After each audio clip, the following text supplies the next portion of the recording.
ક્રૂરતાની બધી હદો પાર. પતિને મારીને બાથરૂમમાં દફનાવ્યો. 45 દિવસ સુધી પત્ની પોલીસ અને પાડોશીઓ સામે રડતી રહી.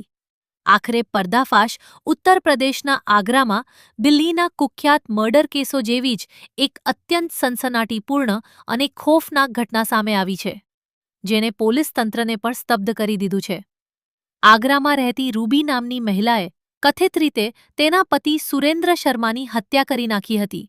ગુનો છુપાવવા માટે તેને ઘરના બાથરૂમમાં ખાડો કરીને પતિના શવને દફનાવી દીધું અને તેના પર પ્લાસ્ટર કરાવી દીધું.